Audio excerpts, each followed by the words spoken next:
Hello বন্ধুরা, তপন লাইফস্টাইলে সবাইকে স্বাগত জানাই। আজকে আমি তোমাদের সাথে শেয়ার করব ব্রাকাট ব্লাউজ যে ফর্মা আমরা রেডি করে রেখেছি কাস্টমারের কাজ আসলে কিভাবে ওই ফর্মা দিয়ে আমরা কাজ করব। আমার কাছে ফর্মা আগে থেকে রেডি করা আছে। এখন আমার কাছে যে ব্লাউজটা বানানোর জন্য এসছে, এখানে দুটো ব্লাউজ আছে। পাটে পাটে আমি ভাঁজ করে নিয়েছি, লাইলিন পাট আর কাপড় পরপর আমি ভাঁজ করে নিয়েছি। আর এখানে মেজারমেন্ট দেখলাম 36 সাইজ এটা ব্লাউজ হবে। তাহলে 36 সাইজ ব্লাউজ আগে থেকে ফর্মা আমার কাছে রেডি করা আছে। যে ফর্মা আমার কাছে রেডি করা আছে তার বগল মোহরা, তার ঝুল, তার পুট আমার পেপারের সাথে ম্যাচ নাও করতে পারে। তাহলে কিভাবে আমি এটা কাটিং করব ওই ফর্মা দিয়ে, একই ফর্মা দিয়ে সামনের ডিপ নাও ম্যাচ করতে পারে। তাহলে তোমরা খুব ভালোভাবে দেখো, এই ভিডিওটা দেখলে তোমরাও পারবে এইরকমভাবে ফর্মা দিয়ে সুন্দরভাবে ব্লাউজ কাটিং করে বানাতে। দেখো এরকম সুন্দর করে কাপড়টাকে ভাঁজ করে নেবে, ভাঁজের দিকগুলো নিচের দিকে রাখবে। এইভাবে রেখে এই যে পেপারটা সবার প্রথমে যে নিচে থেকে একটা দাগ দিয়ে নেবে, যে আপ ডাউন থাকে নিচে সমান করে দাগ দিয়ে নিয়ে সবার প্রথমে ঝুলের দাগটা তোমরা দেবে। এই যে ঝুলের দাগটা আমি দিয়ে নিচ্ছি, আমার পেপারের সাথে ঝুল ম্যাচ নাও করতে পারে। যদি ঝুল কম থাকে নিচ থেকে কমাবে, ঝুল যদি বেশি হয় নিচেই বাড়াবে, উপরে কোনো কিছু বাড়তি হবে না। এবার পিঠের ডিপ দেখবে, সবার প্রথমে পিঠের ডিপ কতটা হবে। পিঠের ডিপের উপরে নির্ভর করে পাশের গলা। পিঠের ডিপ যদি বেশি হয়, আমার এখানে পিঠের ডিপটা অনেকটা, তাহলে আমি যা পুট আছে কাস্টমারের পুট যা আছে তার থেকে 3 ইঞ্চি আমি মাইনাস করে দেবো। 14 পুট আছে, সেখানে আমি 3 ইঞ্চি মাইনাস করলে আসবে 11। তাহলে 11-র অর্ধেক আমি এখানে নিয়ে নিলাম। 11 অর্ধেকে আমি একটা মার্জিন করলাম। আমার যে ফর্মা কাটিং করা আছে তার সাথে এই পুটটা ম্যাচ নাও করতে পারে। তাহলে সবার আগে আমি পুটটা নিলাম, পিঠের ডিপ নিলাম। নেবার পরে ওই পুটটা যে ওপরে নিলাম সেই সোজাসুজি আবার একটা পুটের দাগ নিচের দিকে দিয়ে নেবে। অবশ্যই কাপড়ে উম, উল্টো দিকে তোমরা স্কেচ করবে, কেন দাগ লেগে গেলে উঠতে চাইবে না, বাজে লাগবে দেখতে। এবার তোমরা এরকম দাগ টেনে নিয়ে ফর্মাটাকে পেতে নেবে। আমি ফর্মাটাকে পেতে নিয়েছি। নেবার পরে দেখছি যে আমার ঝুলের সাথে এই পেপারটা ম্যাচ করেছে। তাহলে এবার কি করব, আমি জানি আমার ফর্মার মধ্যে এই ছাতি অনুযায়ী কতটা এক্সট্রা কাপড় আছে। আমার এক্সট্রা আমি রেখেছি যে লুজিং দেওয়ার জন্য যে এক্সট্রা কাপড় পরে কম বেশি হলে বাড়ানোর জন্য যে এক্সট্রা কাপড় রাখি আমরা, কতটা আছে সেটা আমরা জানি। বুঝতে এবার হচ্ছে আমি ভালো করে দেখে নেবো, তাও পেপারটা পেতে ঝুলটা দেখে নিয়ে আমার পাশের গলা কতটা দেবো সেটাও দেখে নেবো। ডিপ অনুযায়ী পাশের গলাটা কম দেবে। এবার আমি সাইড থেকে বাদ দিয়ে নিচ্ছি, যতটা এক্সট্রা কাপড় আছে এই ছাতি অনুযায়ী আমি এইভাবে বাদ দিয়ে নিলাম। বাদ দিয়ে নিয়ে এইভাবে আমি এবার আমার পুটের সাথে এই ফর্মাটা ম্যাচ করে গেছে, কিন্তু আমি ঘুরিয়ে দেখব বগল মোড়া ম্যাচ করছে না, আমার বগল মোড়া বেশি আছে। এনার 36 সাইজ অনুযায়ী বগল মোড়া অনেকটা কম আছে। আমার 17 আসছে, এনার হচ্ছে 16 আছে। তাহলে কি করতে হবে, আমার যে এখানে যে বগল মোড়া যতটা মার্জিনে কাটা আছে, তাহলে আমি এখানে তুলে নেব। এইভাবে এইভাবে যতটা প্রয়োজন ততটা তুলে নেবো। আর বগল মোড়া কাটিংয়ের জন্য তোমাদের তো আমি ফর্মুলা দিয়ে দিয়েছি, ছাতিকে 6 দিয়ে ভাগ করে যেটা হবে নামাবে।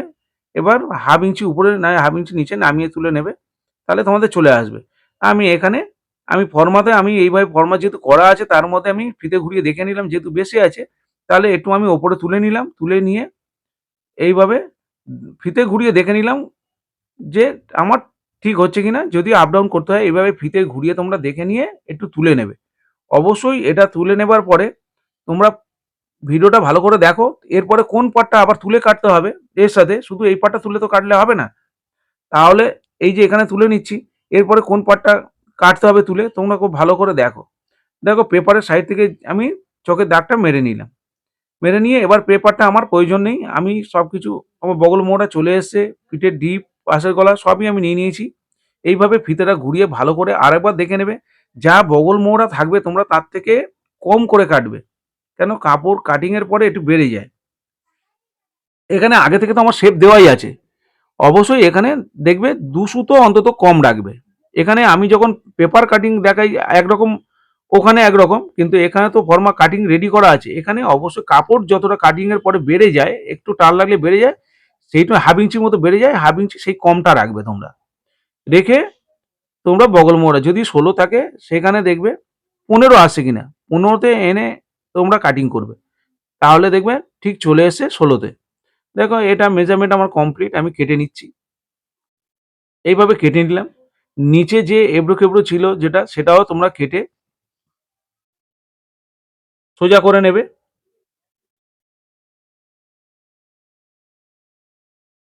এইভাবে নিচ থেকে কেটে বাদ দিয়ে দেবে, সোজা হয়ে গেল। এবার পিঠের আমার পাশের গলা যেহেতু ডিপ হবে, আমি পাশের গলা আমি ২ ইঞ্চি ২ সুতো নিচ্ছি। সেলাই মার্জিনে ২.৫ ইঞ্চিতে চলে যাবে পাশের গলা। এবার এইভাবে গোলাইটা তোমরা দিয়ে নেবে গোলটা। গোলটা করে পিঠটা তোমরা তোমাদের মতো করে পিঠের গোলটা দেবে। দিয়ে এইভাবে কাঁচি দিয়ে তারপরে কেটে নেবে। পিঠে এই অবস্থায় কেটে নিতে হবে। এর মধ্যে তেড়ছা পট্টি কেটে তারপরে এটাকে রেডি করতে হয়। আমি গোল পিঠ হবে, আমি কেটে নিলাম। এবার দেখো এই যে এই পাশের গলাটা কত আছে এটা আমাকে দেখে নিতে হবে ফিতে দিয়ে। আমি এখানে দেখে নিলাম আমার ৩.৫ ইঞ্চি আছে পাশের গলাটা। এই যে পিঠটা কেটে নেবার পরে এই শোল্ডারটা কতটা আছে? এই শোল্ডারটা যতটা আছে ততটা ফিতে দিয়ে অবশ্যই খুব ভালোভাবে তোমরা দেখে নেবে। আমি দেখে নিলাম ৩.৫ ইঞ্চি আছে। দেখো এইভাবে দেখে নেবে ৩.৫ ইঞ্চি। আমরা সামনে থেকে তো আপ ডাউন করিনি, আমরা পুটের দিক দিয়ে আপ ডাউন আমরা কমিয়েছি পুট। তাহলে পুট যখন ওদিক দিয়ে কমিয়েছি, এবার পাশের গলাটা আমি ওখান থেকে কেটে বাদ দিয়েছি। এবার এখানে দেখে নেবে আমার পাওয়াটা আছে ৩.৫ ইঞ্চি। তাহলে আমার এই যে এস পার্টটা কাটিং করব, এস পার্টটা সবসময় তোমরা এরকম সোজাভাবে কাটিং করার চেষ্টা করবে। যেভাবে আমরা ফর্মাতে কাটিং করি সেভাবে কাটিং করার চেষ্টা করবে। যদি কাপড়ের মধ্যে না আসে তখন তোমরা এইভাবে এই যে পিঠটা কেটে বাদ দিয়েছি তার উপরের অংশটা থেকে আমি এটা এস পার্টটা নিয়ে নেব। এবার এস পার্টের উপরের অংশটা তোমাদের বাড়াতে হবে।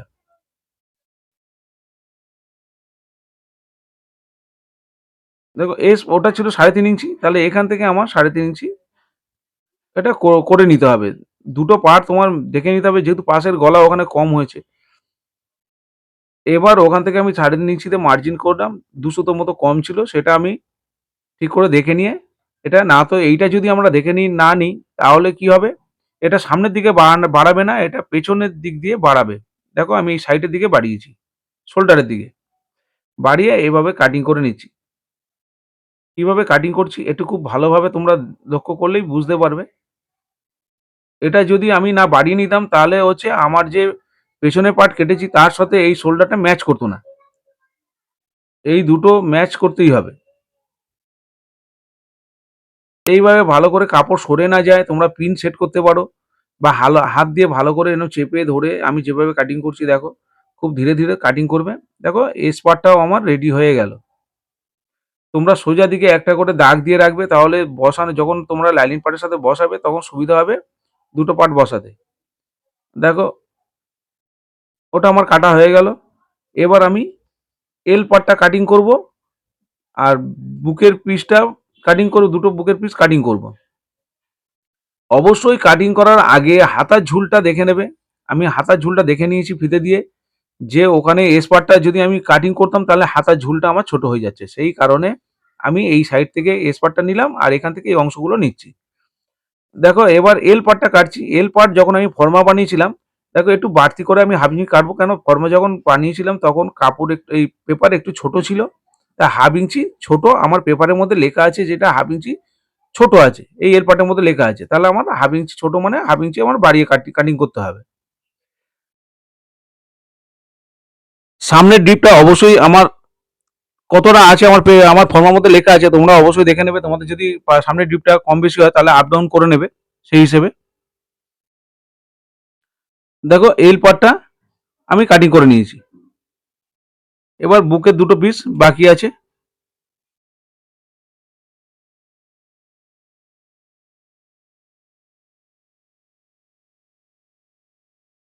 এবার টেকিং পিসটা আমি কেটে নেব।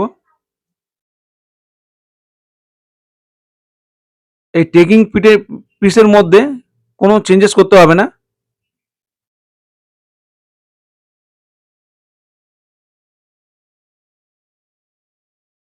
দেখো টেকিং পিসটা আমি এবার সুন্দর করে ধরে চেপে ধরে আমি কাটিং করছি যাতে না সরে যায়। এবার নিচের যে দিকটা হবে টেকিং পড়বে যেদিকে সেদিকটা ছোট্ট করে কাট লাগিয়ে দেবে তাহলে বুঝতে তোমাদের সুবিধা হবে বসানোর পরে যে এদিকে আমার টেকিং পড়বে। যে 6 সুতো করে আমরা নিচের দিকে টেকিং মারবো। এবার এই পিসটা আমরা কাটিং করে নেবো। দেখো এখানে আমি দেখলাম মানে যা ডিপ আছে আমার তার থেকে হাফ ইঞ্চি তুলতে হবে। সামনের ডিপ তোলার জন্য এই পিসটার মধ্যে তোমাদের চেঞ্জ করতে হবে। দেখো হাফ ইঞ্চি আমি উপর দিকে তুলে এইভাবে যেইভাবে চক দিয়ে দাগ দিচ্ছি তোমরা এইভাবে ঠিক চক দিয়ে মেজারমেন্টটা করে নেবে। এইভাবে গোল আকৃতি দিয়ে নেবে। যেভাবে শেপটা আছে সেইভাবে শেপটা তোমরা হাফ ইঞ্চি তুলে করে নেবে। তাহলে বুকের অংশটা ডিপটা একটু উঠে গেল। শুধু এটা বুকে যে ডিপটা তোলার জন্য এটাকেই ব্যবহার করতে হয়। এটা আপ ডাউন করতে হয়। দেখো আমার সমস্ত পার্ট আমি কেটে নিয়েছি, রেডি হয়ে গেল। দেখো এইভাবে তোমরা ফিতে দিয়ে দেখে নেবে প্রথমে যদি না বুঝতে পারো এইভাবে তোমার ডিপ কতটা থাকবে আর এখানে ডিপটা কতটা আছে। তারপরে সেলাই মার্জিন হবে। এবার কাপড় সেলাই করার পরে একটু অনেকটা বাড়তি হয়। এইভাবে তোমরা দেখে নেবে যে তোমাদের কাস্টমারের সাথে তোমাদের এটা ম্যাচ করছে কিনা।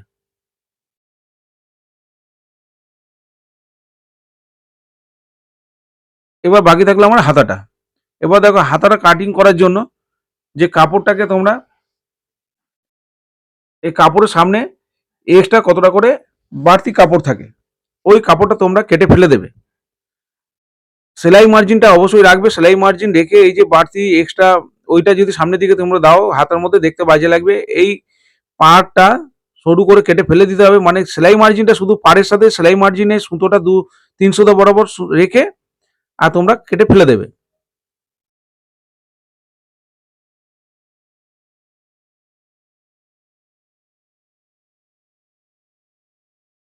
দেখো দুটো ব্লাউজের মধ্যে আমি সেম করছি। 3 সুতো বরাবর মার্জিনটা রেখে দিলাম সেলাই মার্জিনের জন্য। রেখে এইভাবে পাড়ের থেকে একদম পাড়ের গা ধরে কাটবে না, তাহলে পাড়ের উপর দিয়ে সেলাই হয়ে গেলে পাড়টা ভাঁজ হয়ে যাবে। দেখো এটা কাটিং করা হয়ে গেল। এরপর আমি লাইলিন পার্টটাকে কাটিং করব। অবশ্যই তাল পাটের শেপটা আমি এখানে দেব না। তাল পাটের শেপটা আমি দেবো যখন লাইলিন পার্ট সেম করে কাটছি, কাপড়টা বাড়তি করে কাটবো। বসানোর পরে ফিনিশিং এর পরে যখন আমি হাতে অ্যাটাচ করব তখনই তাল পাটের শেপটা দিয়ে নেব। দেখো এইভাবে আমি 4 ভাঁজ করে নিলাম। হাতার কাপড়টাকে পরপর দিয়ে নিলাম। এবার যা মেজারমেন্ট আছে মুড়ি প্লাস 1 ইঞ্চি করব, ঝুল প্লাস 6 সুতো করব।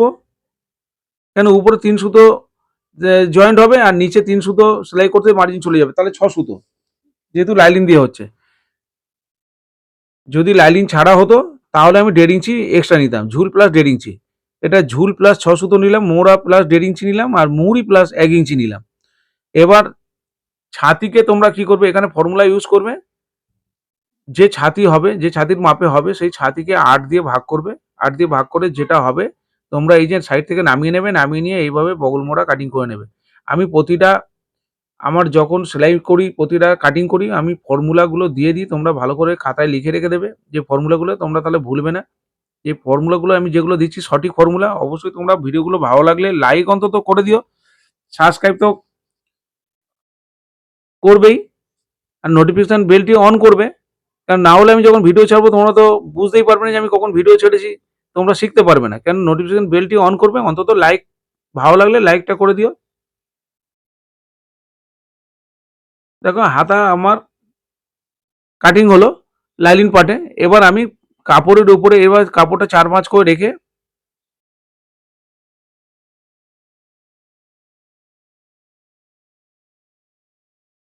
4 ভাঁজ করে নিলাম। এবার কাপড়টাকে আমি বাড়তি কাটবো। লাইলিন পার্ট তো সেম আছে, কাপড় বাড়তি না কাটলে যখন তোমরা বসাবে ছোট হয়ে যেতে পারে কোনো কারণে। তাহলে আমি বসানোর পরে যেটা থাকবে সেটা আমি হাতে কাপড় রেখে কাটিং করলাম। তাহলে আমার কোনো সমস্যার মধ্যে পড়তে হবে না। দেখো কাটিং করা হয়ে গেল। দেখো হাতা কাটিং হলো, পিঠ কাটিং হলো, সমস্ত পার্টগুলো আমার কাটিং হয়ে গেছে।